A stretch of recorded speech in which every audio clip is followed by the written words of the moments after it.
সর্বপ্রথম এই পৃথিবীতে যে ইবাদত আল্লাহ বান্দাদের জন্য দিয়েছেন সেই ইবাদতের নাম হলো জিকির। সর্বপ্রথম আল্লাহ রাসূলের 17 জন সাহাবী এক ওয়াক্ত নামাজ পড়েনি, শুধু জিকির করার অপরাধে তাদেরকে হত্যা করা হয়েছে। কতজন? এক ওয়াক্ত নামাজ পড়েনি। এই যে আপনারা জিকির করলেন, শুধু এই জিকির করার অপরাধে তাদেরকে হত্যা করা হয়েছে। রাসূল বলেছেন তারা বিনা হিসাবে জান্নাতি, আল্লাহ তাদের কোনো হিসাবও নেবে না। এই জন্য জিকিরকে আপনার একেবারে যেমন তেমন ইবাদত মনে করুন, অত্যন্ত গুরুত্বপূর্ণ ইবাদত জিকির। এর ভিতরে আবার এই আফজালুজ জিকির লা ইলাহা ইল্লাল্লাহ, সবচাইতে উত্তম জিকির হলো লা ইলাহা ইল্লাল্লাহ। বাবা আদম আলাইহিস সালাম থেকে আমাদের নবী পর্যন্ত একই জিকির, বলেন সুবহানাল্লাহ। কোরআনের কোন জায়গায় আপনারা এরকম দেখতে পাবেন না আল্লাহ বলেছেন যে আমার নামাজ পড়লো আমি তার নামাজ পড়লাম, যে আমার রোজা করলো আমিও তার রোজা করলাম, যে আমার হজ করলো আমিও তার হজ করলাম, যে আমার যাকাত দিল আমি আল্লাহ তার যাকাত দিলাম। এ কথা কোনো জায়গাতে নাই। কিন্তু কোরআনে আল্লাহ বলেছেন যে আমার জিকির করলো আমি আল্লাহ তার জিকির করলাম। সেই জিকির করার সময় অনেকের মুখ বন্ধ দেখলেন, করলেন না। আপনার দুই কান্দে দুইটা ফেরেশতা আল্লাহ কি তামাশা করার জন্য রাখছে না লেখার জন্য? আজকে যারা দরজা জানলা বন্ধ করে অকাম করে, অকাম করে না, জানলা দরজা বন্ধ করে মনে করে কেউ দেখতেছে না, এই মনে করে যখন অন্যায় করে তখন দুই ফেরেশতা কয় আল্লাহ এই শয়তানের কান্দে থাকা লাভ কি? এই দরজা জানলা বন্ধ করে মনে করতেছে কেউ দেখতেছে না, তাহলে আমরা ঘাড়ের মধ্যে কি এমনি এমনি বসে আছি? আজকে যারা একজনের ভোট 10 জনের ভোট একজন দেয়, এরকম লোক আছে না? নাই, একলাই খালি সমানে মারে, মনে করে কেউ দেখতেছে না। এই যে আপনারা জিকির করলেন না, আপনারা মনে করতেছেন যে জিকির না করে আমি খুব ভালো থাকলাম। যারা জিকির করলেন ডান কান্দের ফেরেশতা লিখলো, যারা করলো না বাম কান্দের ফেরেশতা কলম খাড়া করে থাকলো। আল্লাহ কয় কলম খাড়া কেন? বলে আল্লাহ তোমার হাজারো বান্দার মধ্যে সবাই জিকির করে কিন্তু এইটা যে করে না, তো কি লিখবো? আল্লাহ তখন বলে লেখো বোবা শয়তান। আল্লাহর জিকির করার সময় যেই জবান বন্ধ থাকে ও মানুষ হতে পারে কিন্তু মানবরূপী শয়তান। মানবরূপী কি? এই জন্য জিকির করার সময় জবান বন্ধ রাখা যাবে।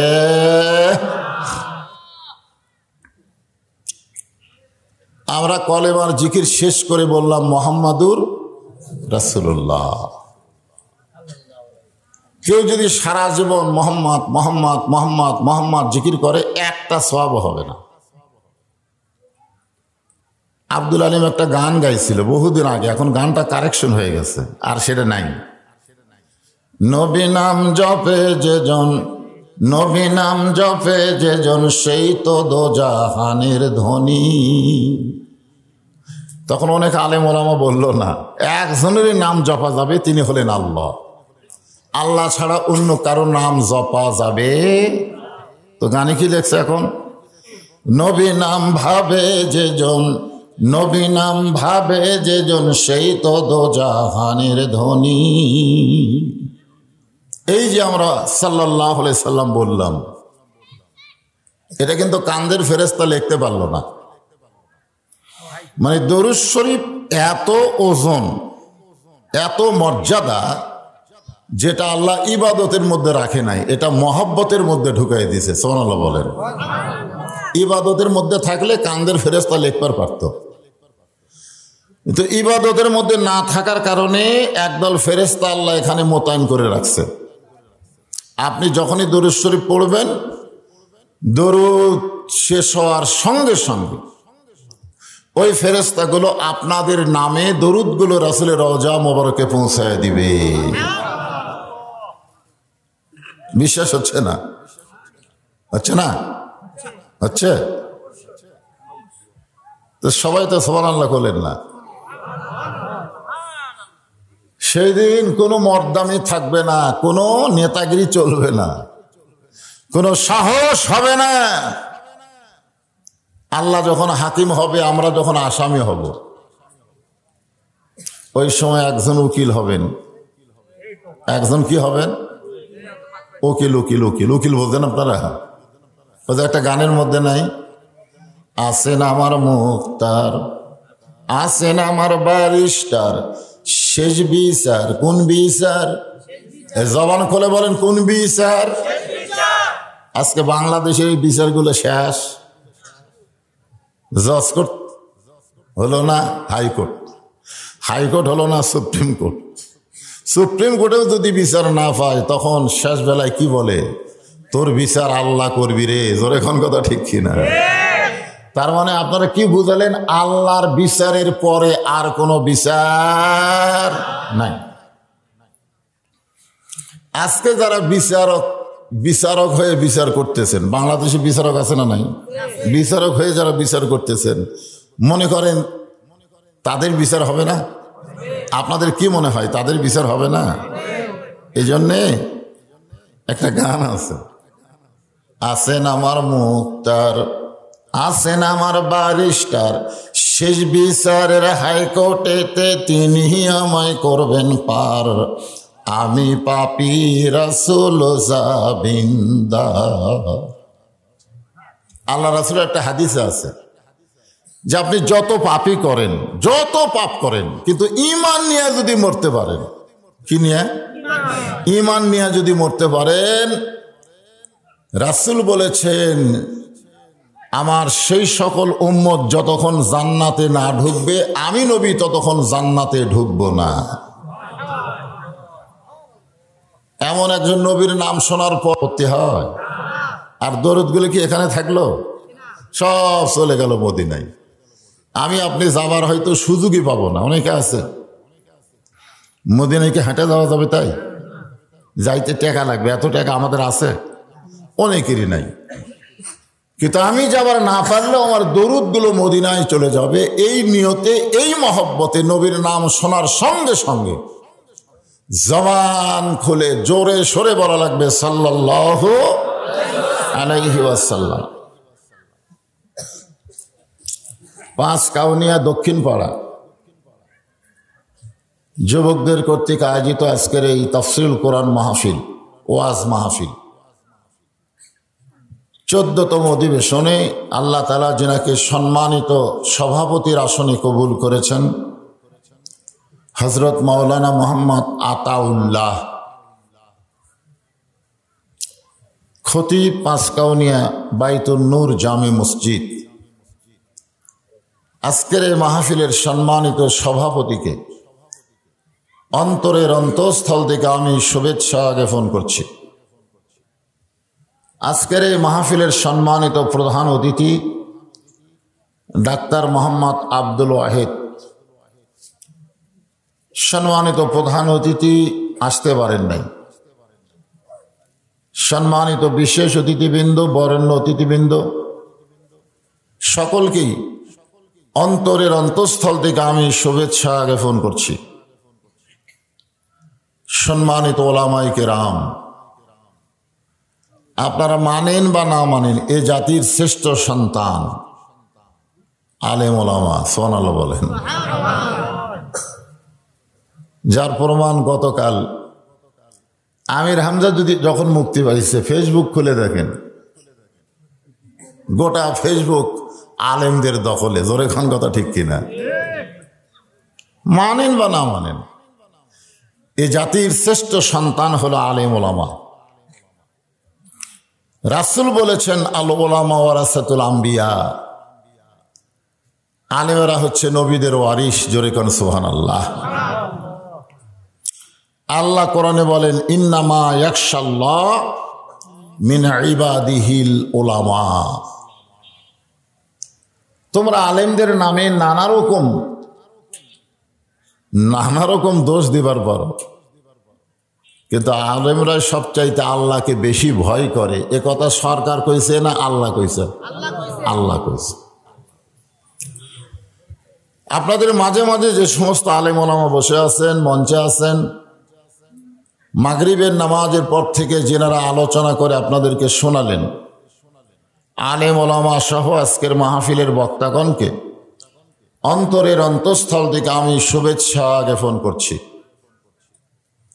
এই মুহূর্তে আমার সামনে যারা বসে আছেন, ইচ্ছা করলেও ওনারাও বসতে পারবেন, ইচ্ছা করলে, ঠিক কিনা বলেন? যখন আপনাদের এলাকায় খাওয়া দাওয়ার কোনো অনুষ্ঠান হয়, খাওয়া দাওয়ার অনুষ্ঠান হয় না, তখন কোনো লোক এসে কি দাঁড়া থাকে? যেখানে ফাঁকা থাকে সেখানে বসে। কি জন্য বসে? যখন বসলেই পাওয়া যাবে।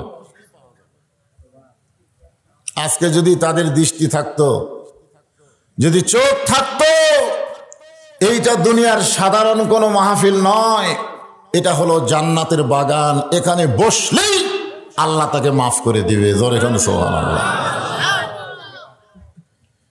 এটা হলো জান্নাতের টুকরা, রিয়াজুল জান্নাহ। তো রিয়াজুল জান্নার ভিতরে যিনারা বসে আছেন আমার সামনে, আমি আমার অন্তরের অন্তঃস্থল থেকে আপনাদের সবাইকে শুভেচ্ছা জ্ঞাপন করছি। সম্মানিতা মা বোনেরা যারা পর্দার অন্তরালে বসে বসে আলোচনা শুনতেছেন, আমি তাদেরকেও শ্রদ্ধা জ্ঞাপন করে এই মুহূর্তে জানতে চাচ্ছি আপনারা সকলে কেমন আছেন? আলহামদুলিল্লাহ রব্বিল আলামিন। একটা সৌজন্য বোধ আছে না নাই? যখন আমি বললাম আপনারা কেমন আছেন, আপনাদেরও বলা উচিত ছিল হুজুর আপনি কেমন আছেন। এটা হলো সৌজন্য বোধ, এটাই নিয়ম, এটাই রাসূলের সুন্নাত। যে রাসূলের সুন্নাতের উপরে এত কথা হলো, আমি জিজ্ঞাসা করলাম আপনারা কেমন আছেন, আপনারা তো এক আটটা লোক জিজ্ঞাসা করা দরকার ছিল হুজুর আপনি কেমন আছেন। কেমন? এই ভাই, এই যে এই কি কিছুক্ষণ পর পর কি না, এরাও তো দিছে অনেকগুলো, অত ঘন ঘন যাওয়া হবে না। মুসা আলাইহিস সালাম তুর পর্বতের কিনারায় দাঁড়িয়ে আছে। আল্লাহ তাআলা জিজ্ঞাসা করতেছে মুসা তুমি কেমন আছো? তো মুসা আলাইহিস সালাম বললেন আলহামদুলিল্লাহ। কি বলতেছে? মুসা আলাইহিস সালাম চিন্তা করলো যে আমি তো আলহামদুলিল্লাহ কইলাম, এখন আল্লাহকে বলা দরকার। তো বলতেছে আল্লাহ আপনি কেমন আছেন? তখন আল্লাহ কি বলবে? আলহামদুলিল্লাহ। আলহামদুলিল্লাহ কার প্রশংসা? তো আল্লাহ এখন কি করে? মুসা বলতেছে আল্লাহ আপনি কেমন আছেন? আল্লাহ বলতেছে আমি কেমন আছি যদি জানবার চাও, ইযহাব ইলা ফিরাউন ইন্নাহু তাগা। আমি আল্লাহ কেমন আছি যদি জানবার চাও তাহলে ফেরাউনের কাছে যাও। জোরে কোন কার কাছে যাও? ফেরাউনের কাছে গিয়ে দেখো ফেরাউন সীমা লঙ্ঘন করছে।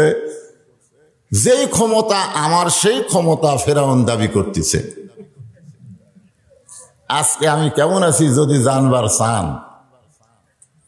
তাহলে বর্তমান বাংলাদেশের পরিবেশের দিকে তাকান লাগবে ভাইজান। ঠিক কিনা? এখন যেই পরিবেশ চলতেছে এই পরিবেশের দিকে খেয়াল করে আপনারা চিন্তা করবেন যে বক্তা কেমন আছে। ঠিক খালি আমাদের জন্য না, আপনাদের জন্য ঠিক।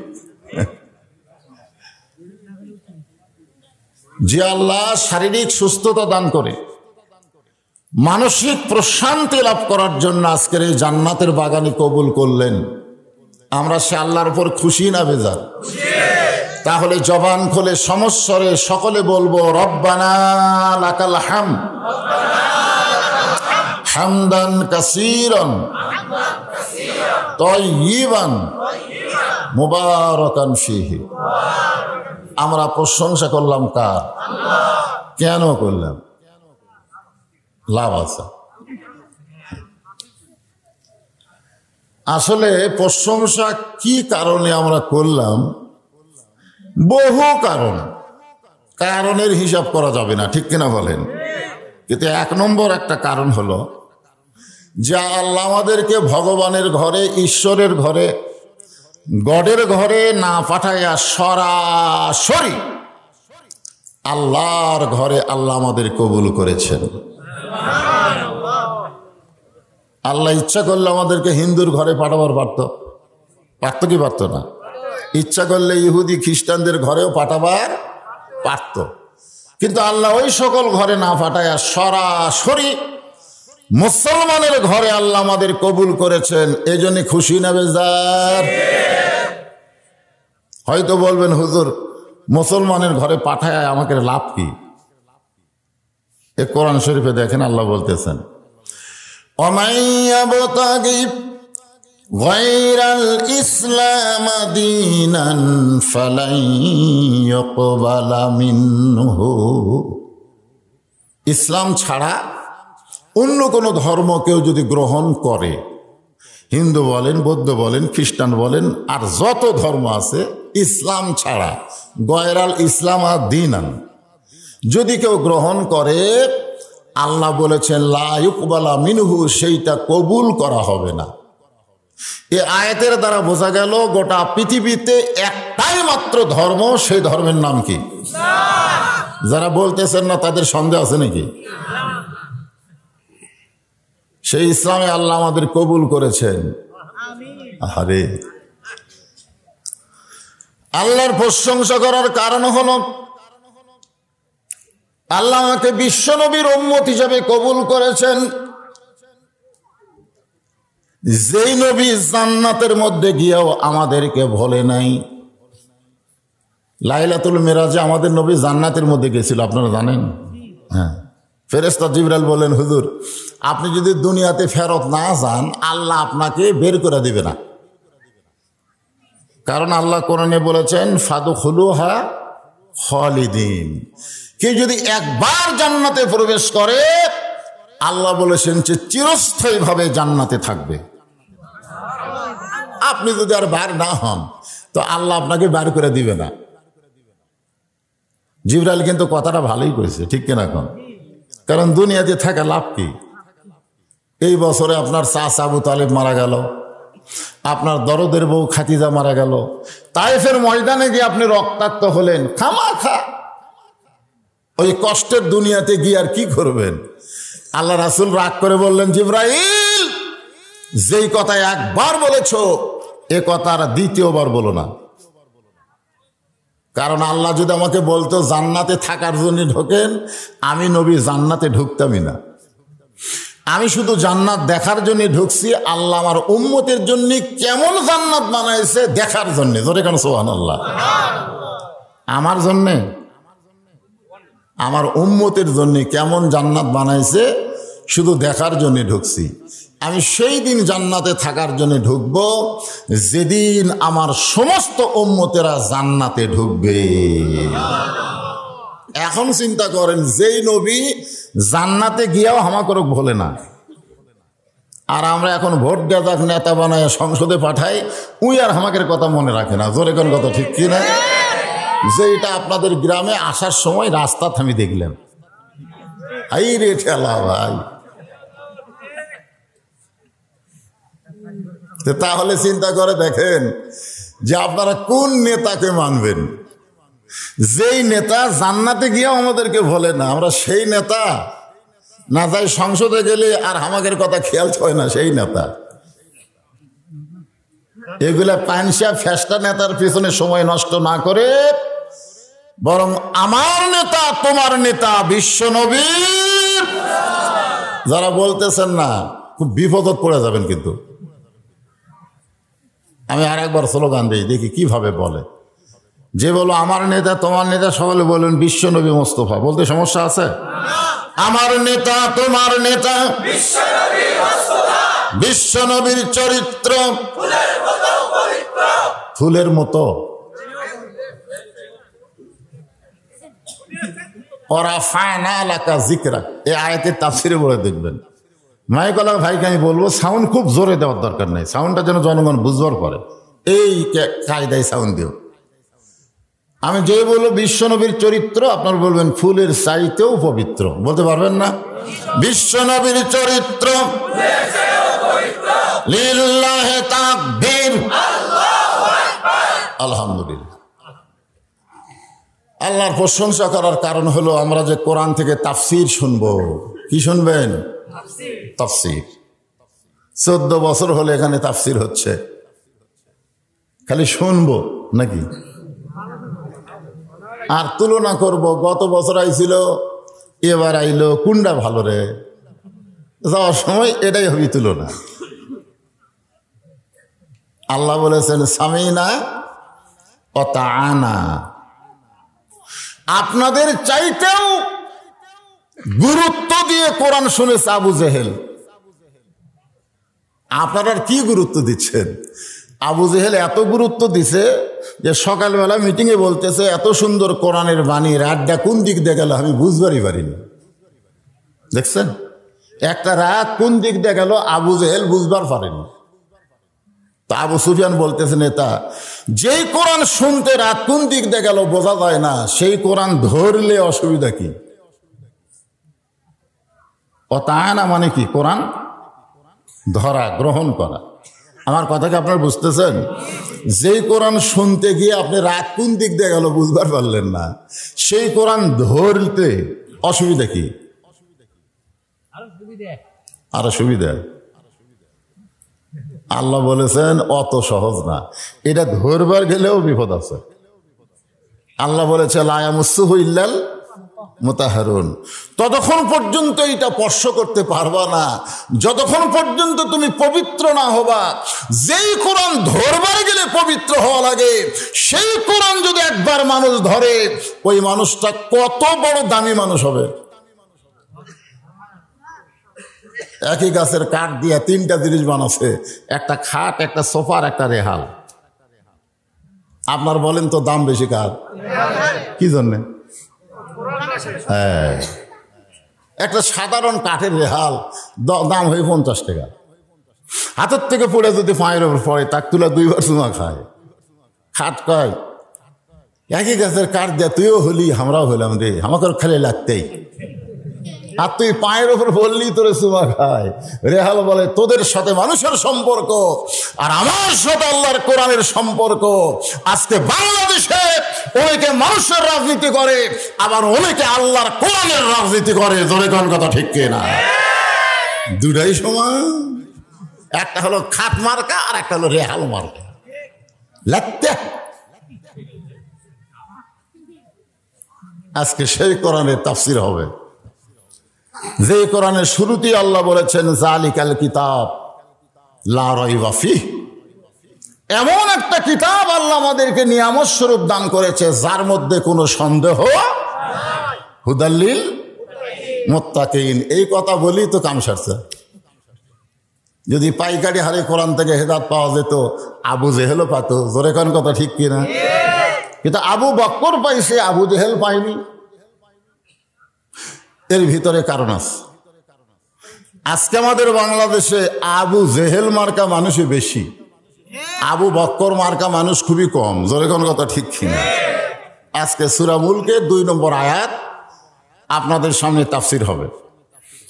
আর মাহফিল কমিটিকে আমি সিজার বোঝেন না, আমরা যে দুনিয়াতে এসেছি, আমরা আসতে গিয়ে আমরাও কষ্ট পাচ্ছি, মায়েরাও কিন্তু কষ্ট পাচ্ছে। সেই জন্য আগে একটা গান গাইছে, কি বলবো প্রসবের কথা, মা বিনে সেই ব্যথা কেউ তো বুঝিবে না।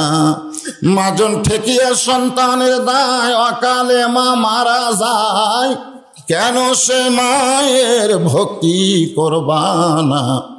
এমন দরদি ভবে কেউ হবে না আমার মা গো। আমার দাদি আমারে কইছে, তোরে যখন আমরা টানে বের করলাম তোর মাথা লম্বা হয়ে গেছিল, পরে আমরা থাবড়ে থাবড়ে মাথা গোল করছি। আর এখনকার বাচ্চারা 2 দিন পরে জন্ম হবে নর্মালে, তার আগে ওর পেট কাটা বের করে, ওর ঘুমই ভাঙ্গেনি। ডাক্তার কয় জেতা না মরা, কেমনে বোঝা হবে? তখন পেটের ভিতর থেকে বার করে একটা ঘুরান দেয়, ঘুরে দিলে ই করে ওঠে। ওই যে মাথার ঝাঁকি খায়, এই ঝাঁকি খাওয়ার পরে ওরা অস্থির হয়, ওরা মোবাইল ছাড়া কান্না থামে না, মোবাইল না দেখলে ওরা ভাত খায় না। জোরে কোন কথা ঠিক না? এই সিজার মার্কা বাচ্চাগুলা এরা মাহফিলের ডিস্টার্ব করে। এই যে একটা উঠছে দেখেন, হ্যাঁ, এরা খুবই ডিস্টার্ব করে। ওরা অস্থির ওরা হয়নি, ওদেরকে অস্থির হয়েছে ওই জন্মের সময় ঘুরেন দিয়ে। জোরে কোন কি দিয়ে? ওই যে মাথার ঝাঁকি খাচ্ছে ভাই। তো কিছু কিছু সিজার মার্কা আছে, ওরা খুবই ডিস্টার্ব করে। তাই মাহফিল কমিটিকে বলবো, আপনারা মাহফিলে একটু তদারকি করবেন। অত্যন্ত গুরুত্বপূর্ণ বিষয়, আল্লাহর কোরআন থেকে তাফসির হবে। জোরে কোন ঠিক? হ্যাঁ, আগে আয়াতটা শোনেন। আল্লাযী খালাকাল মাউতা ওয়াল হায়াতা লিয়াবলুয়াকুম আইয়ুকুম আহসানু আমালান ওয়াহুয়াল আজিজুল গফুর। বোঝা গেল আপনার সবাই এক দলের না। কারণ বাংলাদেশে অনেক বড় বড় দল আছে, আল্লাহ আকবার কয় না। জোরে কোন ঠিক কিনা? আছে না নাই? আছে। ওদের মধ্যে কেউ যদি ভুলে আল্লাহ আকবার কয়, দল থেকে বাতিল করে। আমাদের দলত আল্লাহ আকবার চলে না। তা আপনারা কি সেই দলের লোক নাকি? এবারে হ্যাঁ, যেখানে আল্লাহ কোরআনে ডাইরেক্ট বলেছেন, কোরআনে কতগুলা কথা হলো ডাইরেক্ট। ওয়াইজা তুলিয়াত আলাইহিম আয়াতুহু যাদাতুহুম ঈমানা ওয়া আলা রাব্বিহিম ইয়াতাওয়াক্কালুন। কোরআন তেলাওয়াত শুনলে ঈমান বাড়ে না কমে? তো ঈমান বাড়ার লক্ষণ কি? ঈমান বাড়ার লক্ষণ হলো জবান খোলা। জবান বন্ধ রাখার কারণে বাংলাদেশের সব জিনিসের দাম পাই করে বাড়ে। আমি এক পেজওয়ালারে বললাম, কে ভাই গতকাল নিলাম 80, আজ 120 খেন। জনগণ কথা কয় না হুজুর। 1 কেজি নেওয়ার নিয়তে এসে দাম দিয়ে শুনে হাফ কেজি লাই, কিন্তু কথা কয় না। তা আমি জনগণকে বললাম, কথা কন না কেন? বলে কথা বলে দিলত জম, না খায়া থাকবো, কিন্তু কথা বলে বিপদত পড়ম। ফিস ফিস করে গল্প করে। কে ভাই ফিস ফিস করিস করে? একটু জোরে কর। দেওয়ালের কান আছে, দেওয়ালের বলে কান আছে। আপনি জানেন আল্লাহু আকবার বলার সঙ্গে সঙ্গে শয়তান এত জোরে পালায়া যায়, রাসূল বলেছেন তার পিছন দিক থেকে বাতাস বের হয়। জোরে কোন কি বের হয়?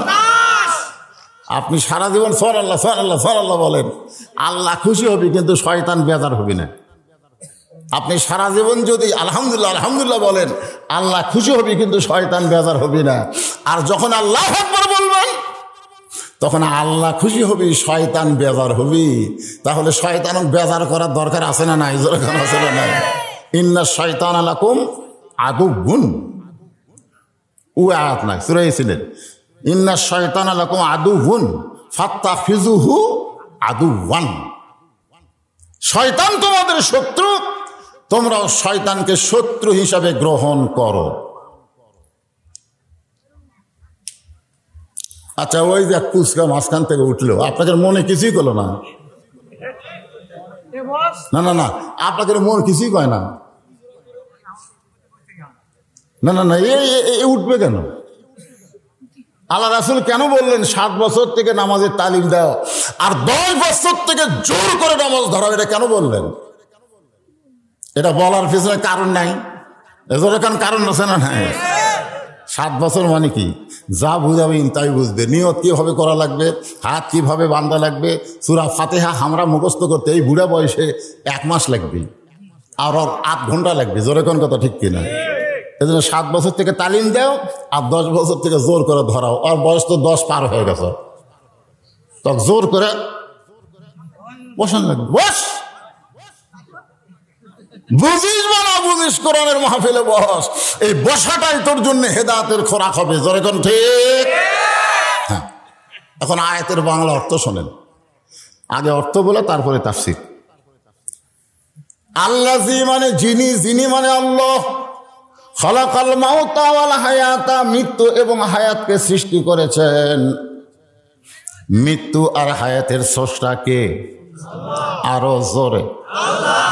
এখন আপনারা বলবেন কেউ মারতে পারবে না আল্লাহ যদি বাঁচায়, কেউ বাঁচাতে পারবে না আল্লাহ যদি মারে। আচ্ছা, এই আয়াত অনুযায়ী মাইকের কি আবার কিছু করলেন নাকি বাবা? কিছু করলেন?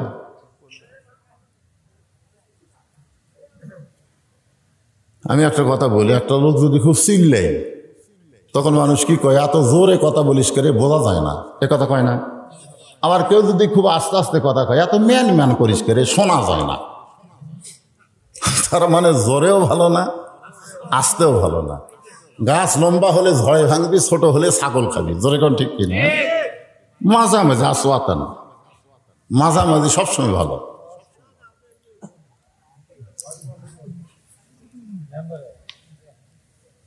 সাউন্ডটা একেবারে অ্যাকুরেট রাখবেন, সবাই যেন কথাগুলো বুঝতে পারে। আমি তো সেই দিন যেভাবে অ্যাক্সিডেন্ট করছিলাম, আপনাকে সাথে যে জীবনে দেখা হবে, এটাই তো আমার। আজকে যে ওয়াজ করতেছি আগামীকাল পর্যন্ত বাঁচবো তার কোনো গ্যারান্টি আছে? কোনো গ্যারান্টি নেই ভাই। হতে পারে আমার জীবনের শেষ ওয়াজ, হতে পারে, এবং আপনাদেরও জীবনের শেষ ওয়াজ শোনা হতে পারে, ঠিক কিনা বলেন? এই জন্য একটু গুরুত্ব দেওয়ার দরকার আছে না নাই? একটু গুরুত্ব দিয়ে কথাগুলো শুনবেন। এখানে আল্লাহ কি বলতেছেন? খালাকাল মাউতা ওয়াল হায়াতা, মৃত্যু এবং হায়াতকে সৃষ্টি করেছেন কে?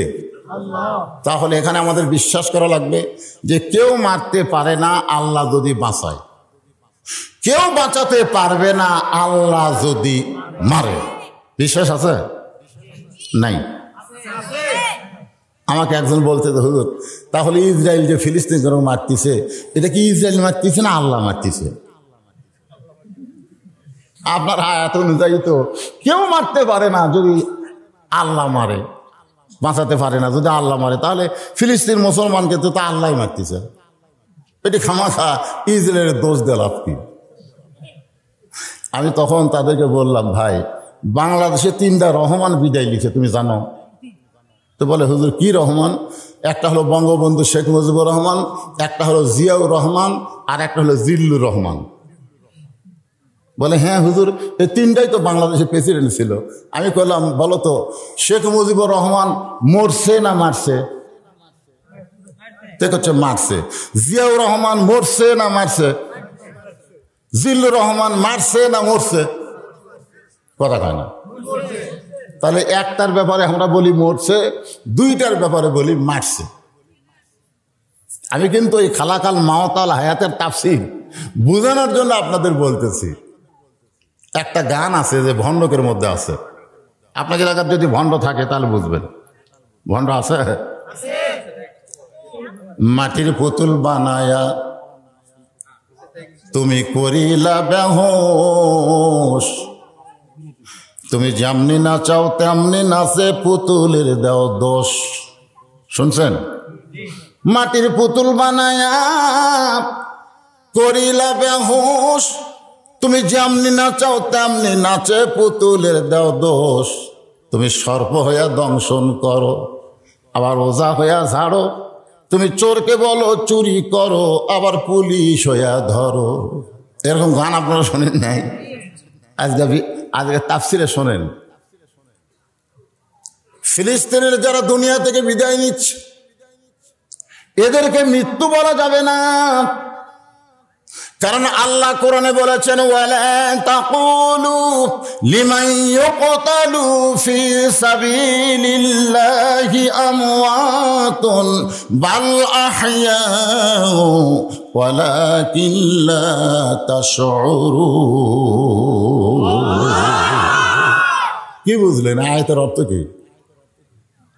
এই আয়াতের অর্থ হলো আল্লাহ রাস্তায় যাদেরকে হত্যা করা হয়, বাইতুল মুকাদ্দাসকে রক্ষা করতে গিয়ে যাদেরকে হত্যা করা হয়, তাদেরকে তোমরা মৃত্যু বলো না, তাদেরকে তোমরা মৃত্যু বলো না। আমি আল্লাহ বলতেছি তারা জীবিত। ওয়ালাকিন লা তাশউরুন, তোমাদের সাধারণ মাথা এটা বুঝবার পারে না। আমার কথাকে বুঝতে পারলে? হ্যাঁ, এখন আল্লাহ বলতেছেন লিয়াবলুয়াকুম, তোমাদেরকে পরীক্ষা করা হবে। জোরে কোন কি করা হবে? এমনি এমনি ছেড়ে দিবি? আপনারা কি মনে করছেন যারা ঈমান গ্রহণ করছি তাদের পরীক্ষা আছে না নাই? কি পরীক্ষা? ঈমানের সে পরীক্ষাই এখানে বলে দিয়েছে, আইয়ুকুম আহসানু আমালা। আহসান, রাসূলের দুইটা নাতিয়া ছিল, একটা হলো হাসান আর একটা হলো হোসাইন। এখানে কিন্তু বলা হচ্ছে আহসান। আহসানের মধ্যে হাসানও আছে, হোসাইনও আছে। সুবহানাল্লাহ। তাহলে এখানে কি বলা হচ্ছে? আহসানু আমালা, সুন্দর আমলের পরীক্ষা হবে। এখন আপনাদের কাছে আমার প্রশ্ন হলো, সুন্দর আমল করতে গেলে সুন্দর একটা পরিবেশের দরকার আছে না নাই? সুন্দর পরিবেশ যদি না পাই তাহলে সুন্দর আমল করা যাবে না। মনে করেন মসজিদ থেকে আপনার বাড়ি হলে 100 গজ দূরে। কত গজ? আপনি জোহরের নামাজের উযু করছেন বাড়িতে, সামনে কাতারে নামাজ পড়বেন, নিয়ত ভালো না খারাপ? কিন্তু রাস্তার মধ্যে দুইটা বেপরদা মেয়ে মানুষ ঘুরতেছে, আপনি দেখবার চাননি, তারপরে চোখত পড়িছে। বেপরদা হয়ে ঘুরলে চোখত পড়বি না? আপনি দেখবার চাননি কিন্তু হঠাৎ পড়িছে। আপনি বলেন তো, পোকা পড়লে তোলা যায় না, মশা পড়লে তোলা যায় না, কিন্তু বেপরদা নারী যদি চোখত পড়ে তাহলে কি তোলা যাবে? না। কেউ যদি বলে ভাই দেখ তোরে দুইটা বেপরদা আমার চোখত পড়িছে, তুলে দিত, সবাই কবি না রে দেখা যায় না তো, তুলবো কেমনে? কারণ দেখা যাবে না তো, ওটা পড়াও সারা, এই জায়গাতে একটা মেমোরি আছে, এই মেমোরি লোড হওয়াও সারা। জোরে কোন কথা ঠিক কিনা? এটা হলো ফোকাস, এখানে হলো মেমোরি। এখন সামনে কাতারে গিয়া ওই ব্যক্তি নিয়ত করতেছে ইলা জিহাতিল কাবাতুল শরীফাত আল্লাহু আকবার, মুখ আছে কাবার দিকে, চোখ আছে সেজদার দিকে, আর মন খালি বলতেছে রাস্তা কি দেখলাম রে। আপনার বলেন নামাজ হবে? কথা বলেন নামাজ হবে? তাহলে কি হবে? আপনি যে বাড়ি থেকে মসজিদ পর্যন্ত যাচ্ছেন ওই রাস্তাটা বেপর্দা নারী মুক্ত হওয়া লাগবে। যে নারী রাস্তায় চলবে তারা যেন বেপর্দা হয়ে না চলে, আল্লাহর আইন অনুযায়ী চললে আমার চোখে পড়বে না, আমার নামাজেরও ক্ষতি হবে না। জোরে ঘর কথা ঠিক কিনা? তাহলে আপনার বাড়ি থেকে মসজিদ পর্যন্ত যাইতে গেলে ওই রাস্তাটা বেপর্দা মুক্ত হওয়া দরকার আছে? কথা কয় না। আপনারা কি মনে করেন পর্দা এটা কি সুন্নত না নফল? এটা কি ফরজ রে? ফরজের মধ্যে কিন্তু দুটো আছে, একটা হলো ফরজে কিফায়া। ফরজে কিফায়া হলো কেউ মারা গেল, গ্রামে 10 জন মিলে তার জানাজা করে দাফন করলো, গোটা গ্রাম থেকে আল্লাহ আদায় করে দিল। আর 5 ওয়াক্ত নামাজ এটা কিন্তু ফরজে কিফায়া না, এটা 10 বুড়ে আদায় করলে হবে না, সবাইকে আদায় করা লাগবে। জোরে কোন কথা ঠিক কিনা? বর্তমানে বাংলাদেশে পর্দা হচ্ছে ফরজে কিফায়া। দাদি বোরকা পরে, নাতনি বোরকা পরে না। আমার এলাকার কথা বলতেছি। দাদি জিজ্ঞাসা করা হলো কে দাদি বোরকা পরছেন কেন? ভাই মরা লাগবে ভাই, মরা লাগবে ভাই। বোরকা কি মরার জন্যে? নাতনির গাওয়াত বোরকা নাই। আপনার বলেন তো 50 বছর বয়সের আমের গাছের গোড়াত কেউ যদি বেড়া দেয়, একজন জিজ্ঞাসা করতেছে বেড়া কেন দিচ্ছ? বলে গরু ছাগল যদি খায়। আরে পাগলা, 50 বছর গাছের দিকে গরু ছাগল ঘৃণা করি তাকাবে না। বেড়া যদি দিবার চাষ ওই লক লকা পাতা বাড়াছে ওই ছোট গাছে বেড়াছে, কারণ গরু ছাগল খালি খাবি না, ধর্ষণ করবি। জোরে কোন কথা ঠিক না? তাহলে এখন সুন্দর আমল করতে গেলে সুন্দর পরিবেশ লাগবে। সুন্দর পরিবেশ যদি তৈরি করতে চান সুন্দর একটা সমাজ লাগবে। সুন্দর একটা সমাজ যদি বানাবার চান তাহলে সুন্দর একটা রাষ্ট্র লাগবে। জোরে কোন কথা ঠিক কিনা?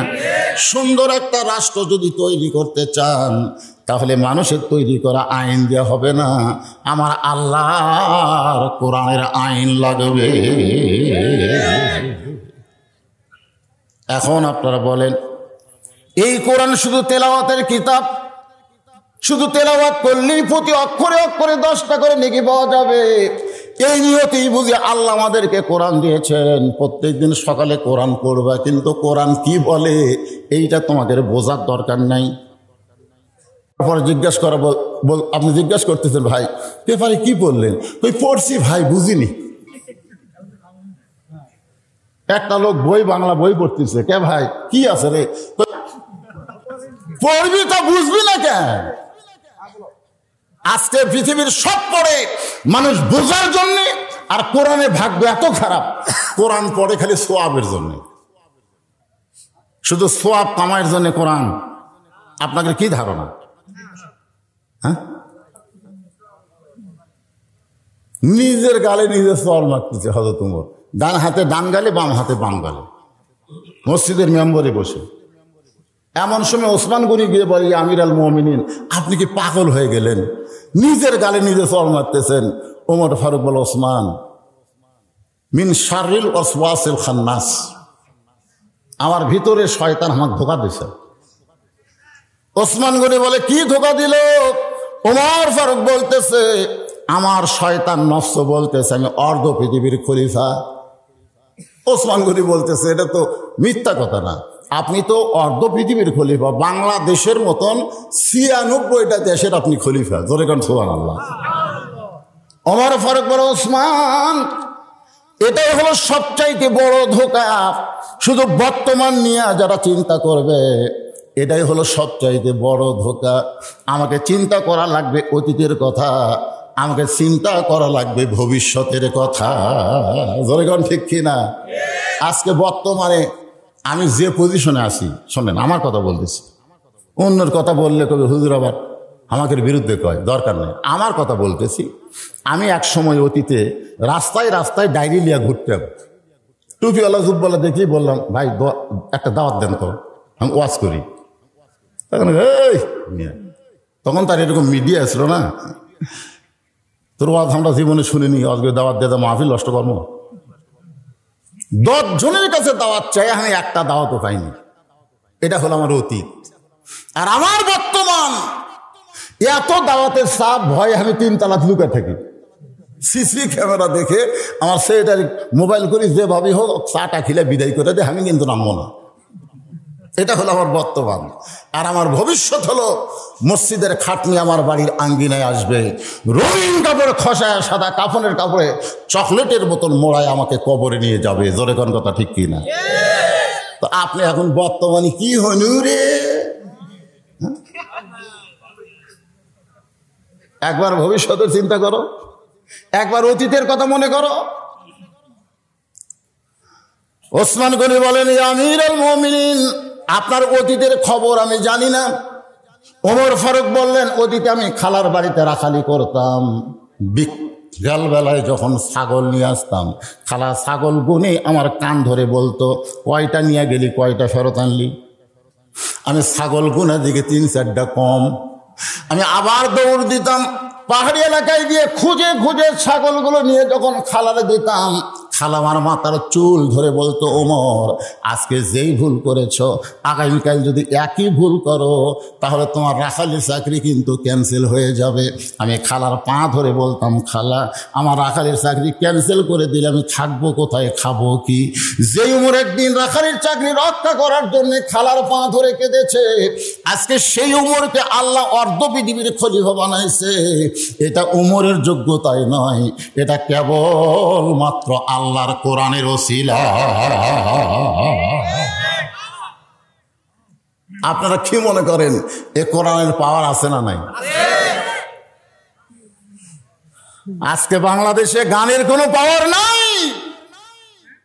কোনো কিছুর পাওয়ার নাই, একটাই পাওয়ার, সেটা হলো কোরআন। যার কারণে এইটাই বন্ধ করার জন্য বহু ষড়যন্ত্র চলতেছে। ধরে কোন কথা ঠিক কিনা?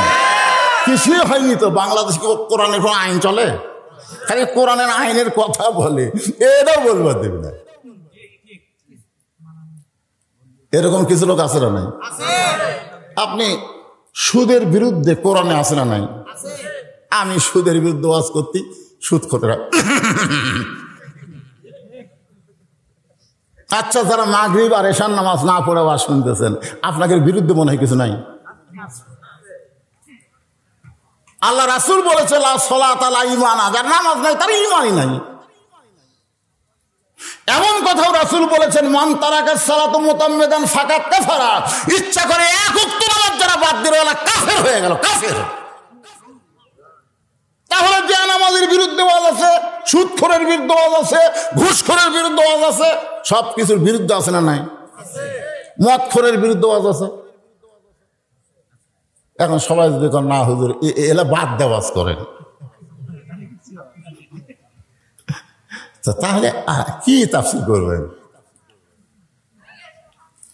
ওমর ফারুক চিন্তা শুরু করলেন, যে কোরআনের ওসিলায় একজন রাখাল থেকে আল্লাহ আমাকে অর্ধ পৃথিবীর খলিফা বানাই দিল, এই কোরআনটা আসলে কেমন এটা নিজের চোখে দেখার জন্য তিনি ছদ্মবেশে ঘোরাফেরা শুরু করলেন আল্লাহর কোরআন দেখার জন্য। সুবহানাল্লাহ। আজকে আপনারা শুধু কোরআন শুনবার আইছেন, শুনবার আসেনি। আজকে তাফসীর মাহফিলে একটু কোরআন দেখা যান, এটা আসলে কি। এটা যেদিন বাংলাদেশের এমপির ছেলেরা, মন্ত্রীর ছেলেরা কোরআন হাতে নেবে, কোরআনের হাফেজ হবে, এমপির সন্তানের মাথায় কোরআন হাফেজ হওয়ার কারণে পাগড়ি পড়তেছে, মন্ত্রীর ছেলে কোরআন হাফেজ হওয়ার কারণে মাথায় পাগড়ি পড়তেছে, সেই দিন বাংলাদেশে কোরআনের বিজয় হবে। আজকে এমপির ছেলে যদি মসজিদের ইমাম হয় আর ডাইরেক্ট যদি ওয়াজ করে, পুলিশ যায় পহরা দিবি, ধরবি না। জোরে কোন কথা ঠিক কিনা? আর যে কয়টা পাগড়ি পাশে, যে কয়টা মৌলবি হচ্ছে, সব কয়টা গরিবের। তুই আমাকে ফেতরা খেয়া মৌলবি হলো, তুই অত বড় বড় কথা কোস কেন? আপনারা কি মনে করছেন কোরআন খালি গরিবের জন্যই না সবার জন্য?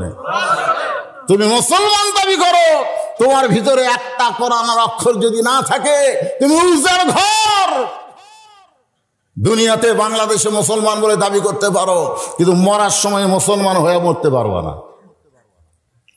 এই জন্য হযরত ওমর আল্লাহর কোরআন দেখার জন্য ছদ্মবেশে ঘোরাফেরা করতেছেন।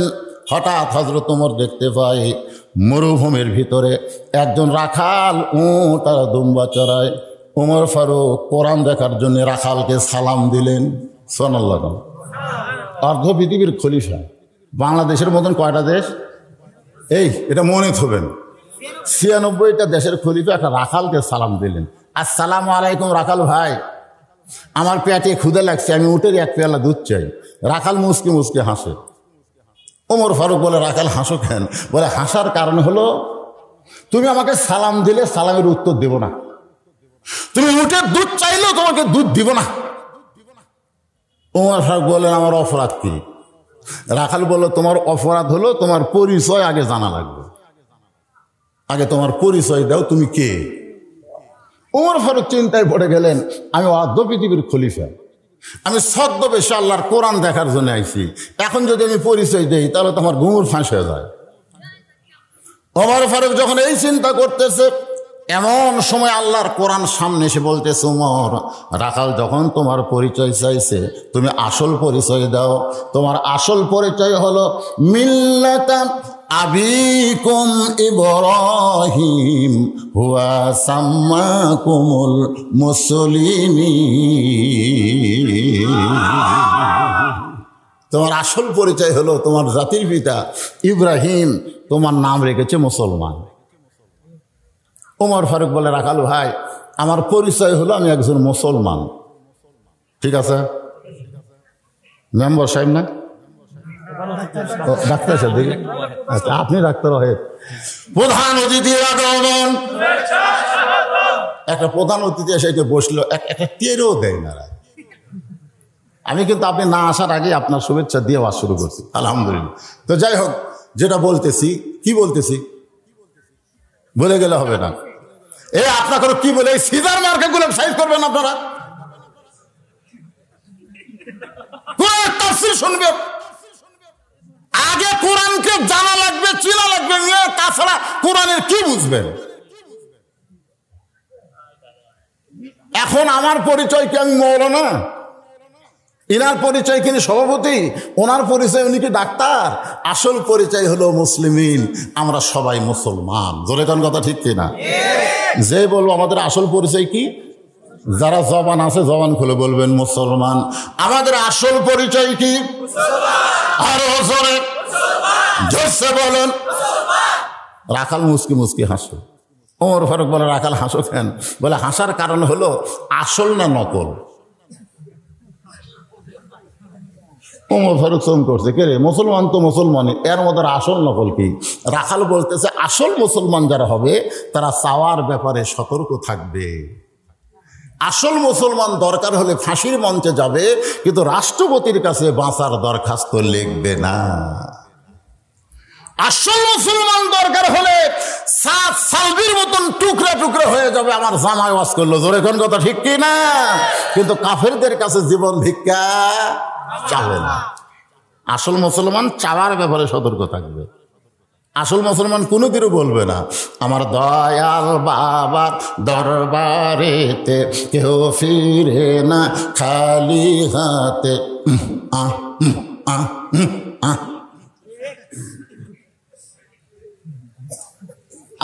আসল মুসলমান কোনদিন বলবে? আল্লাহরে ধন নবীরে দিয়া, আল্লাহ গেছে গায়েব হইয়া, নবীর ধন খাজানিয়া শুয়ে আছে আজমিরে, কেউ ফেরে না খালি হাতে খাজারে তোর দরবারে। একজন নাউযুবিল্লাহ কলবারে। আসল মুসলমান জানে ইয়াকা নাবুদু ওয়া ইয়াকা নাস্তাঈন। আসল মুসলমান জানে যাত্রার কাছে হাত পাতা যাবে না। তুমি যদি আসল মুসলমান হও, তুমি দুধ চাইছো কার কাছে? ওমরের চোখ দিয়ে দর দর করে পানি পড়তেছে। আল্লাহ, তোমার কোরআনের রাজত্ব যখন দুনিয়াতে চালু থাকবে, উমর ভুল করলে একটা রাখাল পর্যন্ত লোকমা দিতে পারবে। জোরে কেন সুবহানাল্লাহ। আজকে মসজিদে কোরআনের রাজত্ব চালু আছে। ইমাম সাহেব 4 রাকাত নামাজে 3 রাকাতে বসলে একটা ভ্যানওয়ালা পর্যন্ত আল্লাহু আকবার। জোরে কোন কথা ঠিক কিনা? ইমাম যদি মনে করে আমি টাইটেল পাস, দাওরা পাস, এতদিন 4 রাকাত পড়াছি, আজকে 3 রাকাতেই বসমো, উঠমো না, এই মনে করে ইমাম যদি না ওঠে, আপনারা বলেন তো মুসল্লি কার পক্ষে থাকবে? ইমামের পক্ষে না ভ্যানালার পক্ষে? কেন ভ্যানালার পক্ষে থাকবে? যে মসজিদ তোর বাপের এরিয়া না, মসজিদ হলো আল্লাহর ঘর। আল্লাহর ঘরের মধ্যে আল্লাহর হুকুম অনুযায়ী নামাজ পড়া লাগবে। তোর ইচ্ছা মতো নামাজ হবে না। ভ্যানালার লোকমা দিলে ডান লাগবে। জোরে কোন কথা ঠিক কিনা? বাংলার মুসলমান মসজিদ যেমন আল্লাহর বিশ্বাস করে, গোটা বাংলাদেশ যদি আল্লাহর সেরকম বিশ্বাস করত, আজকে মসজিদের ইমাম যেরকম ভালো পাইছেন, সমাজের নেতাগুলো আপনারা ভালো পাইতেন। জোরে কোন কথা ঠিক কিনা? যত লোকমা মসজিদের মধ্যে, হুজুরের দাড়ির মাপ ঠিক আছে কিনা? দাড়ি একটা ছোট দেখছে, একজন খালি মুখ দিয়ে লাগতেছে। আমি বললাম, কি ভাই, হুজুরের দাড়ি ছোট। আমি বললাম, সভাপতির যে দাঁড়িয়ে নাই, মানে মসজিদ কমিটির যিনি সভাপতি, ওর দাঁড়িয়ে নাই। তার না হোক, সভাপতির না থাক, তাই বলে হুজুরের থাকা লাগবে না। আজকে মসজিদের ইমাম নিয়োগ দেওয়ার সময় ইমামের বাড়ির খোঁজ নেয়, বাড়িতে ডিশের লাইন আছে কিনা, বাড়ির বউ পর্দার থাকে কিনা, ইমামের মেয়ে পর্দার থাকে কিনা, এইগুলা খোঁজ নিয়ে কোরআন তেলাওয়াত ঠিক ঠিক দেখার পরে তারপরে ইমামতির চাকরি দেয়। জোরে কোন কথা ঠিক কিনা? তুমি মসজিদের ব্যাপারে যেরকম সজাগ, সমাজের ব্যাপারে সেই রকম সজাগ হলো না কেন? খালি মসজিদ ভালো রেখে লাভ হবে না। গোটা বাংলাদেশকে ভালো রাখতে গেলে এই মানুষের তৈরি আইন দেওয়া হবে না, আল্লাহর কোরআন লাগবে। জোরে কোন কথা ঠিক কিনা? ওমর ফারুক চোখের পানি বের করে বলে, রাখাল ভাই, আসলে চাওয়ার ব্যাপার আমি ভুল করেছি। রাখাল বলতেছে, ভুলটা যখন স্বীকার করছো, তাহলে আল্লাহ তোমাকে তওবা করার সুযোগ দিয়েছে। সাল্লাল্লাহু। আপনারা বলেন তো, আমরা যদি ভুল স্বীকার করি, তওবা করার রাস্তা আছে না নাই? আল্লাহ কোরআনে, রাসূল হাদিসে বলেছে না, তায়েবু হাবিবুল্লাহ। নামাজ পড়েননি, মাগরিব এশার পড়েননি, আপনি যদি নিয়ত করেন যে ফজর থেকে আর নামাজ ছাড়বো না, আল্লাহ কয় যত নামাজ পড়িসনি, ফজর ধরার সাথে সাথে আমি সমস্ত নামাজ না পড়ার গুনাহ মাফ করে দিয়ে দিলাম। এটার নামই তওবা। আমি বেনামাজি ছিলাম, নামাজে ফিরে আসলাম। ওমর ফারুক বলে, ভাই তাহলে তওবা করতেছি। রাখাল বলে, তুমি মূর্খ মানুষ, তুমি তওবা কেমনে করবা? ওমর চমকে উঠছে। ওমর বলে, আমি মূর্খ, তুমি কেমনে বুঝলে? রাখাল বলতেছে, চাওয়ার ব্যাপারে যে সতর্ক থাকে না, সে হলো সবচাইতে বড় মূর্খ। সে যদি ডক্টর কামালও হয়, সে যদি ডক্টর কামালও হয়, চাওয়ার ব্যাপারে সতর্ক না থাকলে সে মূর্খ। আমি মদিনার যা কেবল রাসূলের রওজার পাশে হাত তুলছি, ইতিমধ্যে এক পুলিশ এসে আমার হাতের উপর লাঠি দিয়ে বলে, মান্না কুল্লু হারাম, মান্না। আমি মনে মনে কইলাম, রে তুই একটা মদিনার পুলিশ রে, আর আমি কি মাল তুই জানিস? হ্যাঁ, আমি বাংলাদেশের একটা সেই বক্তা, তুই আমার হাতের উপর লাঠি দেখোস মান্নু কুল্লু হারাম। কিন্তু আমার ইমান বলতেছে, মৌলানা তুই যত বড়ই মৌলানা হোস না কেন, তুই ভেজাল দেশের মৌলানা, এরা আসল দেশের পুলিশ। জোরে কোন কথা ঠিক কিনা? কারণ আমি বললাম ভেজাল ভেজাল ভেজাল দেশের মৌলানা আমি, আর মদিনার পুলিশ হলো আসল দেশের পুলিশ। চাইতে যদি হয় আল্লাহর কাছে চা, নবীর কাছেও চাওয়া চলবি না। সুবহানাল্লাহ কোন লাগে।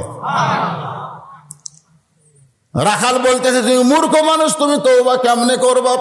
বরং আমি তওবা করাই, তুমি আমার সঙ্গে তওবা পড়ো। এবার রাখাল হযরত উমরকে তওবা পড়াচ্ছেন। আমরা যারা মাগরিব এশা পড়ি নাই, কিংবা যারা পড়েছি হয়তো সুন্দরভাবে নামাজ পড়তে পারি নাই, তাহলে সকলে তওবা করার দরকার আছে না নাই?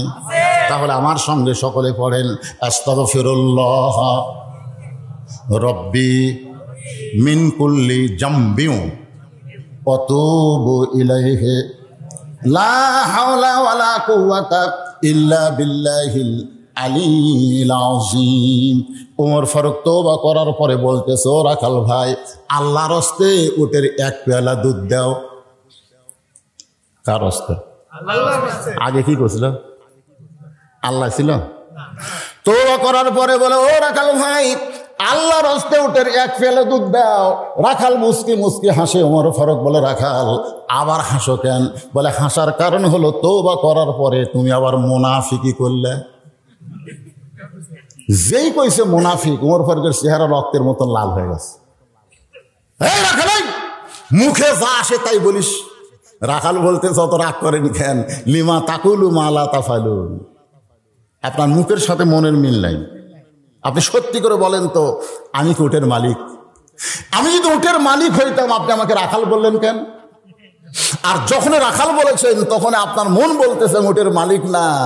আর মালিক বাদ দেয় রাখালের কাছে আল্লাহর হস্তে চাইলেও রাখাল দিবার পারবে না। যার প্রমাণ আমি নিজে। আপনার বাইকওয়ালা টেস্টে কেবল নামছি, ইতিমধ্যে এক লোক এসে চকচকা কসকসা 100 টাকা লোট হাতত দিয়ে বলতে, হুজুর দোয়া করেন। টাকা আমি পকেটে থুয়া বলি, কি দোয়া? বইয়ের পরে একটা বাচ্চা আছে, আল্লাহ যেন একটা পুত্র দেয়। আমি পকেট থেকে 200 বের করে দিলেন। হুজুর আমি তো টাকা চাইনি। আমি বললাম, তোর কান আমার মুখের কাছে দে। কানটা মুখের কাছে দিলে ফিস করে বললাম, আমি 3 মেয়ের বাপ। প্রথম মেয়ে হওয়ার পরে আমার বইয়ের ঘরে বাচ্চা আসলে আমি খুব দোয়া করছি, আল্লাহ আমাকে একটা পুত্র দেও। তো আমার দোয়া দিয়ে যদি আমার বইয়েরটাই বেটা না হয়, তো তোরটা হবে। তখন বলে, হুজুর তাহলে আপনি টাকা আপনি নেন, আমারটা আমার দেন। ওরে যে 100 টাকা দিছি মারছে দৌড়। আমি খপ করে হাত ধরে বললাম, কোথায় যাচ্ছিস? বলে, যে হুজুরের বেটা চলা আছে আমি সেই হুজুরের কাছে যাবো। আমি বললাম, পাগল কোনো হুজুরের কাছে না, কোনো বাবার কাছে না, কোনো মাজারে না। পাবার যদি চাও কেবলমাত্র মালিকের কাছে চাও, মালিক দিবার পারে। জোরে কোন কথা ঠিক কিনা? রাখাল হযরত উমরকে তো চেনে না, না চেনার কারণে বলে, পথিক সত্যি যদি উটের এক পেয়ালা দুধ চাও, তাহলে এখান থেকে মালিকের বাড়ি হলো 10 মাইল দূরে। ওই 10 মাইল দূরে মালিকের বাড়ির দরজা দিয়ে বলো, মালিক তোমার রাখাল উট আর দুম্বা চড়াই, তুমি মালিক যদি হুকুম দাও তাহলে রাখাল আল্লাহর হস্তে উটের এক পেয়ালা দুধ দিবে। ওমর ফারুক বলে, রাখাল ভাই অত দূর মালিকের বাড়ি যাওয়ার দরকার আমার নাই, বরং তোমাকে 2টা টাকা দিলাম, এই 2টা টাকার বিনিময়ে তুমি উটের এক পেয়ালা দুধ দাও। রাখাল মুস্কি মুস্কি হাসে। ওমর ফারুক বলে, হাসতেছ কেন? বলে, হাসার কারণ হলো তুমি হযরত উমরকে চিনো। হাসার কারণ হলো তুমি হযরত উমরকে চিনো। যদি উমরকে চিন্তা এরকম বেসাইজা কথা তুমি বলতে পারতা না। তুমি জানো উমরের গুপ্ত বাহিনী যদি দূর থেকে দেখবার পায় তুমি আমার 2 টাকা ঘুষ দিছ, আর আমি মালিক বাদ দিয়ে তোমার 1 পেয়ালা দুধ দিছি, তাহলে তোমাকেও ধরবে আমাকেও ধরবে। এই বুড়া বয়সে তুমি ধরা খাবার চাও?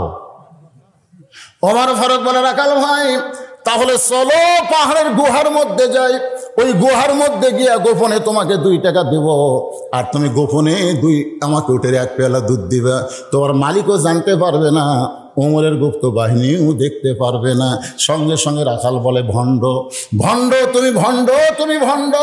ওমর ফারুক কান্দে আর বলে, রাখাল আমার মধ্যে ভণ্ডামির কি দেখলা? রাখাল বলে, পথিক রে, পাহাড়ের গুহার মধ্যে দেওয়া নেওয়া করলে ওমরের গুপ্ত বাহিনী দেখতে পাবে না, আমার মালিকও জানতে পারবে না, কিন্তু রাখালের আল্লাহ দেখতে পায়। খালি একটা বিশ্বাস যদি বাংলাদেশে থাকে যে কেউ না দেখলেও আল্লাহ দেখতেছে, তাহলে একজন মানুষ 10টা সিল মারবার পারবি না। খালি একটা বিশ্বাস যদি থাকে আল্লাহ দেখতেছে, ফেরেশতারা লিখতেছে, পারবে? কতক্ষণ পারবে? ওমর ফারুক মারছে দৌড়, এক দৌড়ে পাহাড়ের পাদদেশে 2 রাকাত নামাজ পড়ে বলতেছে, আল্লাহ তোমার কোরআন এত সুন্দর, তোমার কোরআনের সমাজ যখন দুনিয়াতে চালু থাকবে তখন কেউ না দেখলেও আল্লাহ দেখতেছে, এই বিশ্বাস মানুষের কলিজার মধ্যে আসবে। জোরে কর সুবহানাল্লাহ। কে কাঁদতেছে? ওমর ফারুক আল্লাহর কাছে কাঁদতেছে, আল্লাহ তোমার কোরআন এত সুন্দর, আমি রাখালের মধ্যে রাখালি দেখি নাই, রাখালের মধ্যে আল্লাহ তোমার গোটা কোরআন শরীফ দেখতে পাই। জোরে কান সুবহানাল্লাহ। তাহলে কোরআন কি এই কোরআনের মধ্যে দেখা যাবে, না কোরআন গ্রহণ করে যখন আমরা আমল করব তখন দেখা যাবে? কোনটা দেখা যাবে? ওমর ফারুক যখন কাঁদতেছে পাহাড়ের পাদদেশে, এমন সময় রাখাল পিছন থেকে বলে, পথিক যতই কান্দা কান্দো, উটের দুধ আমি তোমাকে দিবার পারলাম না। ওমর ফারুক বলে, রাখাল ভাই, উটের দুধের আমার কোনো দরকার নেই, আমি শুধু তোমার কাছে জানতে চাই, তুমি না দেখা আল্লাহকে কলিজার মধ্যে জায়গা দিয়া, এই কথাটা গুরুত্ব দিয়ে শুনবেন, না দেখা আল্লাহকে কলিজার মধ্যে জায়গা দিয়া, কেউ না দেখলেও আল্লাহ দেখতেছে, এই যে বিশ্বাস নিয়ে দুনিয়াতে আমল করতেছো, এর বিনিময়ে তোমার চাহিদা কি? তুমি তো ভালো একটা চাকরিও পাওনি, তোমার ভালো কোনো বাড়িও নাই, ভালো কোনো খাওয়াও নাই, তারপরেও তুমি আল্লাহর কোরআন অনুযায়ী চলতেছো, এর বিনিময়ে তোমার চাহিদা কি? আসলে আল্লাহর কোরআন যারা চলতেছে, কোরআন মানতেছে, কোরআন নিয়ে রাজনীতি করতেছে, তারকে বর্তমান অবস্থা খুব ভালো। আলুর বাগুড়ের মধ্যে শুয়ে আছে, মাছতলা শুয়ে আছে, বাড়ির যা পুলিশ ডাকতেছে, বাড়ি খুঁজে দেখে নাই, কে গেল কোথায়? ওই আলুর বাগুড়ের মধ্যে। অর্থাৎ জিজ্ঞাসা করে, কে রে পাগলা, তোর 3 তলা বাড়িতে আলুর বাগুড়ের মধ্যে, তোর চাহিদা কি?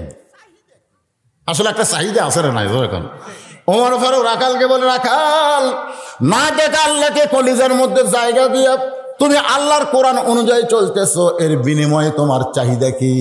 রাখাল বলতেছে, পথিক রে, আমার চাহিদা যদি শুনতে চাও তাহলে আমার চাহিদা হলো, আমার সঙ্গে সকলে পড়েন, রব্বানা পড়েন, রব্বানা আতিনা ফিদ দুনিয়া হাসানাতাও ওয়া ফিল আখিরাতি হাসানা ওয়া কিনা আযাবান নার। সবাই আল্লাহু আকবার বললেন না কেন? এটা কি আমার কথা না আল্লাহর কথা? ওমর ফারুক বলে, রাখাল ভাই, আমি তোমার চাহিদার কথা জানতে চাইলাম, আর তুমি কোরআনের আয়াতের কথা শুনাই দিলে, আমি তো আয়াত বুঝি না, মূর্খ মানুষ। রাখাল বলে, তুমি আসলেই মূর্খ।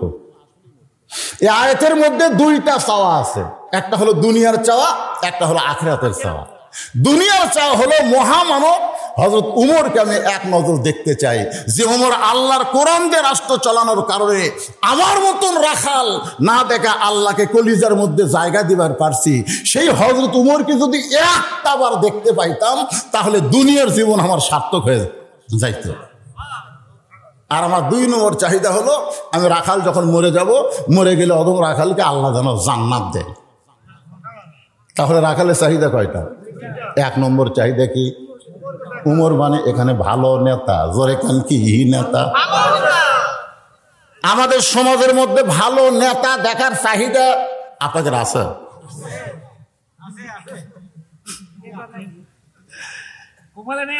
কপালে নাই, এইটা ভুল কথা। কপালে নাই এইটা বললে চলবে না, এইটা বললে আল্লাহ ছাড় দিবে না। রাখাল বলতেছে, আমার 1 নম্বর চাহিদা হলো মহামানব উমরকে এক নজর দেখা, আর 2 নম্বর চাহিদা হলো মরে গেলে আল্লাহ যেন জান্নাত দেয়। সঙ্গে সঙ্গে হযরত উমর আমার দিকে তাকান, রাখালে হাতটা ধরে এভাবে ফস করে হাতটা ধরে 3 বার চুমা খাচ্ছে। রাখাল কই পাগল নাকি? আমার ঘামা হাতে চুমা দিলে কেন? বলে চুমা দেওয়ার কারণ হলো তোমার 2 নম্বর চাহিদা আল্লাহ পুরা করছে, মরার সঙ্গে সঙ্গেই আল্লাহ তোমাকে জান্নাত দিয়ে দিবে। আপনারা সুবহানাল্লাহ বলেন, কিন্তু রাখাল মুসকি মুসকি হাসে। ওমর ফারুক বলে রাখাল হাসো কেন? বলে হাসার কারণ হলো মরার পরে জান্নাত পাবো, সে কথা ভালোই বলতেছ, কিন্তু জীবিত অবস্থায় হযরত ওমরকে দেখতে পাবো, এই লগত কথা বলতে তোমার কোন জায়গাত বাজে? মরে গেলে জান্নাত, এটা হলো বাকি।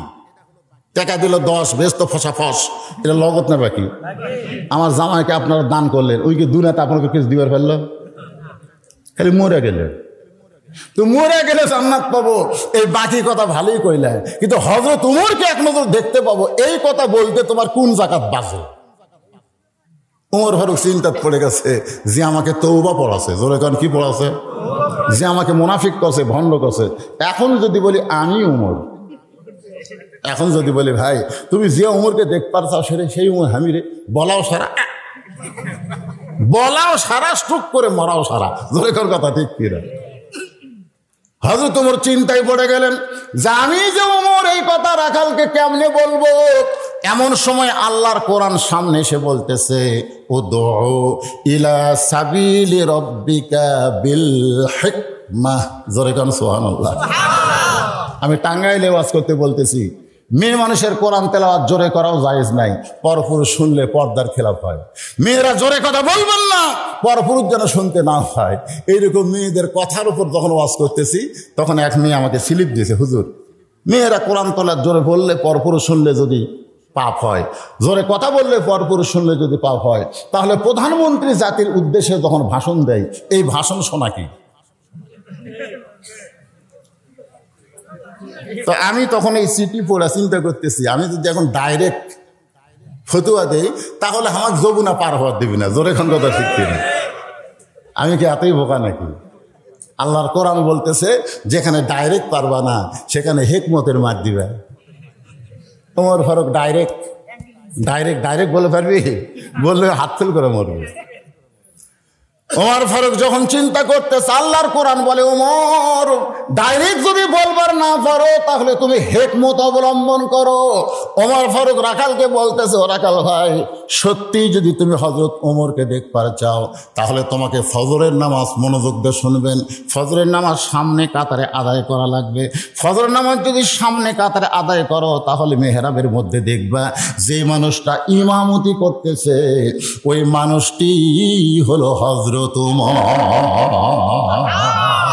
আরে সুবহানাল্লাহ বললে হবে না। যখন কোরআন দিয়ে রাষ্ট্র চলবে, তখন মসজিদের ইমামতি করবে কে? না, আমাদের বাংলাদেশে যখন কোরআন দিয়া বাংলাদেশ চলবে, তখন মসজিদ কিন্তু শুধু মৌলবীরাই পড়াবে না, নেতাদেরকে মসজিদের ইমাম হওয়া লাগবে। যদি ওমরকে দেখবার চাও তো কুটি যাও, সংসদ ভবনে যাও, বঙ্গভবনে যাও, ফজরের নামাজ সামনে কাতার আদায় করবা। মেহরাবের মধ্যে যে মানুষটাকে দেখবা ইমামতি করতেছে, ওই মানুষটি হলো হযরত ওমর। রাখাল ছোট বাচ্চার মতন কাঁদতেছে। ওমর ফারুক বলে, রাখাল এতক্ষণ তুমি হাসলা, এখন কান্দো কেন? বলে, কান্দার কারণ হলো আমি বারান্দাত নামাজ পড়ি। কান্দার কারণ হলো আমি বারান্দাত নামাজ পড়ি। ওমর ফারুক বলতেছে, বারান্দাত পড়বো না, ভিতরে যাবা। ভিতরে কেমনে যাবো? নবীর মধ্যে আমি রাখাল ঢুকতে পারি? ওমর ফারুক বললেন, রাখাল মসজিদের ভিতরে নবীর দামি দামি সাহাবী, আর বারান্দায় তুমি কম দামি, এ কথা তোমার কে বুঝাইছে? আমি চেয়ারে বসে আছি, সভাপতি সাহেব চেয়ারে বসে আছে, আমরা দামি, এ কথা আপনাকে কে বুঝাইছে? হাসরের ময়দানে দেখা যাবে অনেক বক্তার জিব্বাত জাহান্নামের বর্শি লাগায়া ফেরেশতারা জাহান্নামে নিয়ে যাচ্ছে। তখন আপনারাই বলবেন, আল্লাহ এই হুজুরের ওয়াজ শুনে আমরা নামাজ পড়ে আমরা জান্নাতে যাচ্ছি, হুজুরক জাহান্নামে নিয়ে যাচ্ছেন কেন? আল্লাহ তখন বলবে, হুজুর ওয়াজ করতে রে ফজরের নামাজ নিজেই পড়েনি। লিমা তাকুলু মা লা তাফালুন, এই বক্তার ওয়াজের সাথে আমল ঠিক ছিল না, এই জন্য জাহান্নামে। আমি চেয়ারত বসা মানুষ জাহান্নামে, আপনারা খেরত বসা মানুষ জান্নাতে। এটা আল্লাহ কোরআনে বলেছেন, ইন্না আকরামাকুম ইনদাল্লাহি আতকাকুম। ওই ব্যক্তি সবচাইতে দামি হয় যার কলিজার মধ্যে আল্লাহর বেশি ভয়। জোরে বলেন সুবহানাল্লাহ। ওমর ফারুক বলে, রাখাল তুমি কম দামি আর ভিতরে বেশি দামি, এই কথা তোমারে কে বুঝাইছে? বরং সামনে কাতারে না গেলে তুমি কিন্তু হযরত উমরকে দেখতে পাবা না। রাখাল বলতে, তাহলে আজকে এশার নামাজের পর আমি আর বাড়িতে যাব না। ওমর ফারুক বললেন, এশার নামাজের পর বাড়িতে কেন যাব না? বলে, এশার নামাজ পড়ে বাড়িতে গেলে ফজর সামনে পাবো, তাই আমি নিয়ত করেছি এশার নামাজ পড়ে তখন থেকেই ফজরের নামাজ সামনে কাতারে ধরার চেষ্টা করব। ওমর ফারুক বললেন, রাখাল তুমি বলো তো, 5 ওয়াক্ত নামাজের মধ্যে 3 ওয়াক্ত তাড়াতাড়ি আর 2 ওয়াক্ত লম্বা কেন? নামাজ কয় ওয়াক্ত? তার মধ্যে 3 ওয়াক্ত তাড়াতাড়ি, আসর মাগরিব এশা তাড়াতাড়ি না, কিন্তু এশা থেকে ফজর, ফজর থেকে জোহর, এই 2 ওয়াক্ত লম্বা কেন? রাখাল বলতেছে, আমি তো জানি না ভাই। তো নামাজ পড়বি না, জানবি না? কি কোন জানার দরকার আছে না? আপনারা নামাজ পড়েন, জানেন না কেন? পড়বে ঠিকই, জানবি না, সেই পড়া ফেল করবি রে। পড়া মানে জানার উদ্দেশ্যেই মানুষ পড়ে, কথা আমার বুঝতেছেন না? তা আপনি এতদিন হলে নামাজ পড়েন, আপনি বলেন তো এশা থেকে ফজর আর ফজর থেকে জোহর লম্বা কেন? খালি ঘুমের জন্য বলে, একটা কথা আর একটা কয় না। ফজর থেকে জোহর পর্যন্ত লম্বা সময় আল্লাহ দিছে, দুনিয়ার কাজ কাম করা, চাকরি বাকরি করা, ডাক্তারি করা, শিক্ষকতা করা, সব কিছু করা, এই লম্বা টাইমে আপনি করবেন, করে দেহের যে ক্ষয় হবে না, এশা থেকে ফজর আল্লাহ লম্বা সময় দিছে, এই লম্বা সময়ের মধ্যে ঘুম পারলে ওই ক্ষয়টা আল্লাহ পুরা করে দিবে। সুবহানাল্লাহ। তাহলে এশার নামাজের পরে, এশার নামাজের পরে তুমি যে ফজর সামনে কাতারে ধরবে যাচ্ছে, তোমার যদি ঘুম ধরে, রাখাল বলতেছে ঘুম যদি ধরে মসজিদের মধ্যে ঘুমাইয়া যাব। যেই বলতেছে মসজিদের মধ্যে ঘুমাইয়া যাব, উমর ফারুকের চেহারা রক্তের মধ্যে লাল হয়ে গেছে। উমর ফারুক বলে, রাখাল মসজিদের মধ্যে ঘুমানোর দলিল দাও। মসজিদের মধ্যে ঘুমানোর দলিল লাগবে না? আরে দলিল ঘুমান তো দূরের কথা, সবাই নামাজ পড়ে গেছে জোহরের, ওরা 3 জন 4 ফ্যান দিয়ে বসে আছে। মুসল্লি কয়জন? 4 ফ্যান মাথার উপর ঘুরতেছে, 1-1 ঘন্টা হয় গল্প ছাড়ে না। ফেরেশতাকে আল্লাহ সবাই নামাজ পড়ে বাড়িতে গেল, এরা 3 জন যে 4 ফ্যান দিয়ে গল্প করতেছে, এর কি রেজাল্ট কি? আল্লাহ বলতেছে নামাজের পরে এদের মাথার উপর যতক্ষণ ফ্যান ঘুরিছে, এই ফ্যানের কারেন্টের বিল এই 3 জন আলাদাভাবে না দেওয়া পর্যন্ত এরা জান্নাতে যাওয়ার পারবে না। কারণ মসজিদ আর বাপের ঘর না, দিয়ে ইচ্ছা মতো ফ্যান ঘুরাবি। জোরে কোন কথা কর না কেন ভাই, কথা কর না কেন?